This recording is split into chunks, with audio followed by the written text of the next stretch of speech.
সন্দেশখালীতে বিজেপির ঘৃণ্য চক্রান্ত ও বসিরহাট লোকসভা কেন্দ্রের তৃণমূল প্রার্থী শেখ হাজি নুরুল ইসলামের সমর্থনে মিছিল অনুষ্ঠিত হলো। বৃহস্পতিবার সন্দেশখালীর নাজার থানার অন্তর্গত নেজাড বটতলা থেকে প্রায় 1 কিলোমিটার কয়েক শত তৃণমূল কর্মী সমর্থকেরা পায়ে হেঁটে এই মিছিল করেন। উপস্থিত ছিলেন সন্দেশখালীর বিধায়ক সুকুমার মাহাতো। আমরা আগের থেকেই বলেছিলাম, সব নাটক সাজানো নাটক প্রথম দিন থেকেই বলে আসছিলাম, তখন মিডিয়ারা আমাদের কথা বিশ্বাস করেনি। কিন্তু আজকে বিজেপি প্রার্থী রেখা পাত্র তিনি বলছেন যে রাষ্ট্রপতির কাছে যে গেছে তারা তো আন্দোলন করেনি, তাদেরকে কেন নিয়ে যাওয়া হলো?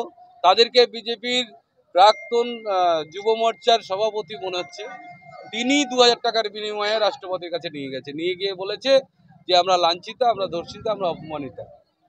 এই নাটক কেন হবে? রাজনীতির স্বার্থে সন্দেশখালীর মহিলাদের ব্যবহার হবে কেন? আমি হাত জোর করে অনুরোধ করছি মিডিয়ার সামনে, যেগুলো বন্ধ করুন, সন্দেশখালীর মহিলাদের সম্মান ফিরিয়ে দিন।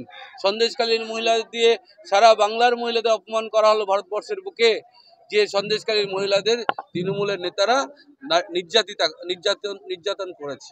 এটা বন্ধ করুন। এরকম নির্লজ্জ রাজনীতি না করে মানুষের উন্নয়ন করার চেষ্টা করুন, এটাই আমাদের কথা।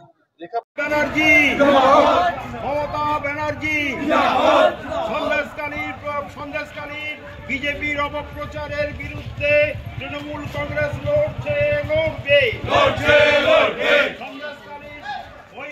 দিন ধরে একটি ভিডিও ভাইরাল হয়েছে, সেই ভাইরালে বিজেপির মণ্ডল সভাপতি গঙ্গাধর কয়াল তিনি বলেছেন যে ধর্ষণ ফর্ষণ কিছু হয়নি, কিন্তু সন্দেশখালীর মহিলাদের 2000 টাকা দিয়ে মোবাইল দিয়ে ধর্ষণের সাজানো নাটক করা হয়েছে।